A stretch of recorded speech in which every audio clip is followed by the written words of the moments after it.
पिंपरी चिंचवडमधील फुगेवाडी परिसरात गेल्या 2 दिवसात प्रचंड खळबळ उडाली आहे। गुरुवारी अचानक 5 जणांचा मृत्यू झाला आणि हा धक्का ओसरतो ना ओसरतो तोच शुक्रवारी आणखी 7 जणांनी आपला जीव गमावलाय। स्थानिक लोकांचं म्हणणं आहे की या सर्वांनी एकाच ठिकाणावरून दारू प्यायली होती, त्यामुळे त्या सर्वांचा विषारी दारूमुळे मृत्यू झाला असावा असा संशय आता या परिसरामध्ये व्यक्त केला जातो। पुणे आणि पिंपरी चिंचवड मधून एक अतिशय धक्कादायक आणि मन सुन्न करणारी बातमी समोर येते। एका मागोमाग एक तब्बल 12 जणांचा रहस्यमय मृत्यू झालाय आणि आणखी काही जण मृत्यूशी झुंज देत आहेत। ही नुसती बातमी नाहीये, तर आपल्या व्यवस्थेवर आणि अवैध धंद्यांवर प्रश्नचिन्ह निर्माण करणारी एक गंभीर घटना आहे। नेमकं काय घडलंय आणि परिसरात एवढी दहशत का पसरली आहे तेच आपण या आजच्या व्हिडिओत समजून घेणार आहोत। पिंपरी चिंचवड मधील फुगेवाडी परिसरात गेल्या 2 दिवसात प्रचंड खळबळ उडाली आहे। गुरुवारी अचानक 5 जणांचा मृत्यू झाला आणि हा धक्का ओसरतो ना ओसरतो तोच शुक्रवारी आणखी 7 जणांनी आपला जीव गमावलाय। म्हणजे 2 दिवसात तब्बल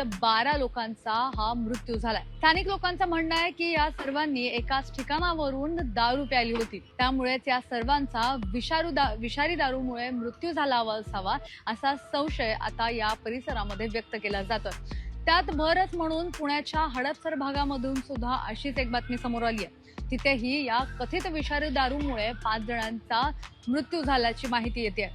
या दोन्ही घटनांमुळे संपूर्ण पुणे शहर आणि पिंपरी चिंचवड हादरून गेलंय। सध्या परिस्थिती अशी आहे की आणखी 2 जणांची प्रकृती सध्या गंभीर आणि अत्यंत चिंताजनक असून त्यांच्यावर तिथल्या हॉस्पिटल्समध्ये ICU मध्ये उपचार सुरू आहेत। डॉक्टरांकडून त्यांचे वाचवण्याचे शर्थीचे प्रयत्न सुरू आहेत। दुसरीकडे या घटनेनंतर आता पोलीस मात्र खडबडून जागे झालेत। त्यांनी तातडीने हा तपास सुरू केला असून दारू पुरवठा करणाऱ्या अशा संशयित आरोपींनाही ताब्यात घेण्यात आलंय।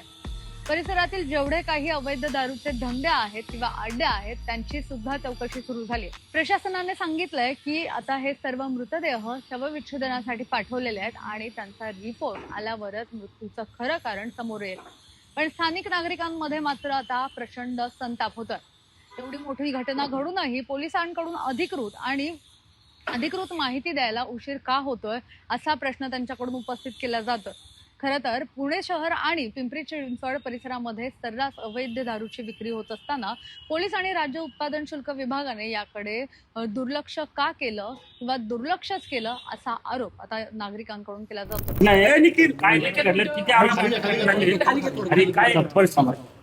मी सांगतो सगळं।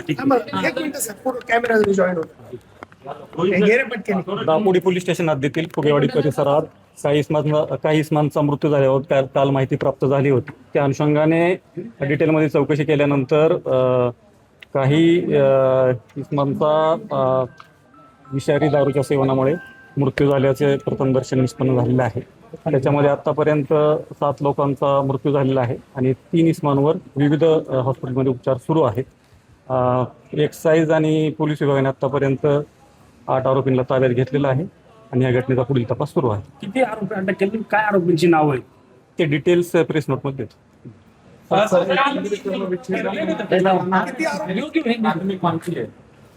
शवविच्छेदन केलं जाणार आहे। काही जणांचा अंत्यसंस्कारही झाल्याची माहिती आहे। कशा पद्धतीनं पोस्टमार्टम केलं जाणार? पुढला तपास सुरू आहे। ते रिपोर्ट आल्यानंतर त्याच्यावर अनालिसिस होईल। दारूमुळेच झालेत का? नापास पोलिसांची तुम्ही भेट घेतली, काय करता? पिंपरी चिंचवड आणि पुण्यामध्ये विषारी दारू पिण्याने जवळपास 12 लोकांचे याच्यामध्ये मृत्यू झालेला आहे। आज मी दापोडी पोलीस स्टेशनला येऊन संबंधित पोलीस अधिकाऱ्यांशी चर्चा केली। त्याच्यामध्ये एक्साईज विभागाचे अधिकारी, पोलीस विभागाचे अधिकारी होते। खरं तर अशी घटना घडू नये, काय पुणे शहर आणि पिंपरी चिंचवड शहर प्रचंड मोठ्या लोकसंख्येने वाढलेले आहे। पिंपरी चिंचवड शहरामध्ये जवळपास 30-35 लाख लोकसंख्या आहे। पुणे शहरामध्ये जवळ 50 लाखाच्या वरती लोकसंख्या आहे। 1 कोटीच्या वरती दोन्ही शहराची लोकसंख्या गेलेली आणि या शहरामध्ये गरीब काम करणारे मजदूर असतील, कर्मचारी असतील राहतात। झोपडपट्टीमध्ये मोठ्या संख्येनं असा गरीब माणूस राहतो आणि तो असा स्वस्तामध्ये मिळणाऱ्या दारू घेण्याचं काम करतो। विकणारे देखील करतात। आज ही दारू हडपसरच्या लमान तांडापासून ती ही दारू सप्लाय झाली होती आणि याचा पाळामुळा माननीय पोलीस विभागाच्या अधिकारी यांनी केलेला आहे। त्याच्यामध्ये 8 लोकांना ताब्यामध्ये घेतलेत पोलीस अधिकाऱ्यांनी, पोलीस विभागाच्या अधिकाऱ्यांनी. 5 लोकांवर कारवाई केलेली आहे. एक्साईजवाल्यांनी 3 लोकांवरती कारवाई केली. याच्यामध्ये मृत्युमुखी पडलेले आहेत. काही याच्यामध्ये अजूनसुद्धा हॉस्पिटलमध्ये ॲडमिट आहे. पुढे असे प्रकार घडू नये म्हणून मी माननीय पोलीस अधिकाऱ्यांशी चर्चा केलेली आहे, एक्साईज विभागाच्या अधिकाऱ्यांनी केलेली आहे. आणि सख्तपणे जो चुकीचं काम करतो, जो प्रकारे असे धंदे करतो, याच्यावरती सक्त कारवाई केली पाहिजे असं मी प्रशासनाचा होल्ड नाही राहिला असं वाटतंय का? कारण आज एवढ्या नाही, याच्यामध्ये भेसळयुक्त अन्न प्रशासन, एक्साईज यांनी सगळ्यांनी मिळून खरं तर कारवाई केली पाहिजे. ज्यावेळेस एखादा प्रकार घडतो त्यावेळेस सगळेजण जागे होतात, परंतु हे होऊ नये याच्यासाठी कारवाई केली पाहिजे. मी पोलीस अधिकाऱ्यांशी सगळ्यांशी या संदर्भामध्ये चर्चा केली. अशा प्रकारच्या घटना पुढं या शहरामध्ये घडू नये मी त्याच्या प्रकारच्या सूचना दिल्या. अवैध दारूधंदे किती दिवसात बंद होतील त्याची घटना घडली पिंपरी चिंचवड परिसरात? अवैध दारूधंदे होऊ नये याच्यासाठी पोलीस दक्ष आहेत, परंतु काही जास्त पैसे मिळतात या दृष्टिकोनातून काही गुन्हेगार यामध्ये सहभागी असतात आणि अशा प्रकारचे कृत्य करतात. पोलीस विभागाच्या अधिकारी याच्यामध्ये पूर्णपणे लक्ष देऊन कार्य करत असतात, काम करत असतात.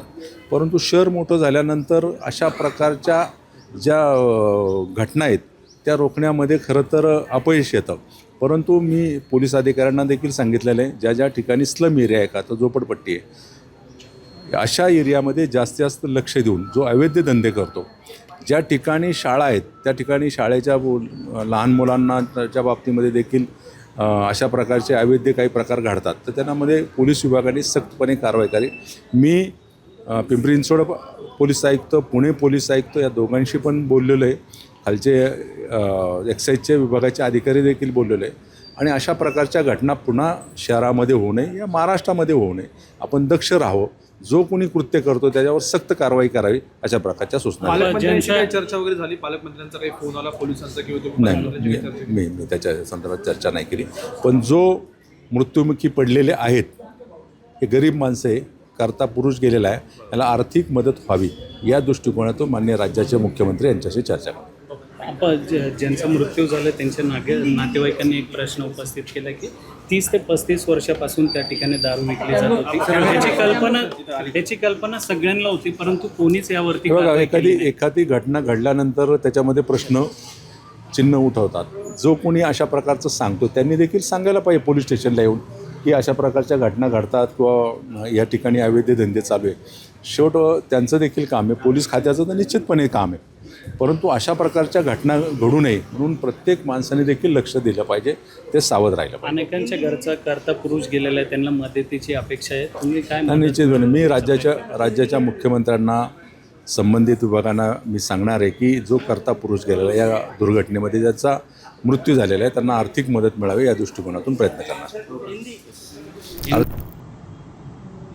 काल पिंपरी चिंचवड शहरामधील फुगेवाडी या ठिकाणी विषारी दारू पिल्याने 7 लोकांचा मृत्यू झालेला आहे. खरं तर ही गोष्ट अतिशय गंभीर आहे. ज्या दारू पिल्याने ज्यांचा मृत्यू झाला आहे त्यांच्या कुटुंबियांना शासनाच्या वतीने आर्थिक मदत करण्याचं आश्वासन माझ्यातर्फे दिले जाईल आणि त्याचा पाठपुरावा या ठिकाणी केला जाईल. मात्र माझा असा अंदाज आहे 7पेक्षा अजून जास्त लोक मृत्युमुखी पडलेले आणि ह्या गोष्टीची गंभीर दखल घेऊन पिंपरी चिंचवड पोलीस आयुक्तांनी याची गंभीर दखल घ्यावी व ही दारू कुठल्या ठिकाणावरून येते आणि कोण यामध्ये सहभागी याचा तपास त्यांनी करावा. खरं तर काल अटक केलेल्यांमध्ये 7 ते 8 लोकांचा समावेश आहे. अजून यामागं कोण मुख्य सूत्रधार असेल त्याचा तपास पोलीस खात्यामार्फत केली जावी अशी मी विनंती सरकारकडे केली जाणार आहे. जर प्रशासनाने आधीच कारवाई केली असती तर आज या 12 जणांचे प्राण वाचले असते, असा मोठा प्रश्न असाच इथल्या नागरिकांकडून म्हटलं जात आहे. आज फुगेवाडीतील अनेक कुटुंबांचा मुख्य आधार हिरावला गेलाय. तिथला आक्रोश पाहून कोणाचेही डोळे पाणावतील अशी परिस्थिती निर्माण झाली. वरिष्ठ पोलीस अधिकाऱ्यांनी आता या भागाला भेट दिली असून कायदा आणि सुव्यवस्था राखण्यासाठी तिथे मोठा पोलीस बंदोबस्त तैनात करण्यात आला. पण शेवटी प्रश्न उरतो की अशा अवैध धंद्यांमुळे अजून किती निष्पापांचे बळी जाणार आहेत. प्रशासनाने आता तरी गांभीर्याने घेऊन या दोषींवर कठोर कारवाई करायला हवी आणि हे अवैध दारूचे धंदे किंवा अड्डे कायमचे बंद करायला हवेत, हीच आज या सर्वसामान्यांची मागणी पाहायला मिळते। या सगळ्यानंतर तरी आता पोलीस ऍक्शन मोडवर येतात का आणि आगामी काळामध्ये अशा किती अड्ड्यांवर कारवाई करतात की अशाच प्रकारे आणि किती जणांचे मृत्यू होतात हे सगळं पाहणं महत्त्वाचं असणार आहे। कॅमेरा पर्सन अजय गांगुर्डेसह मी मोना येनपुरे, सिविक मिरर, पुणे।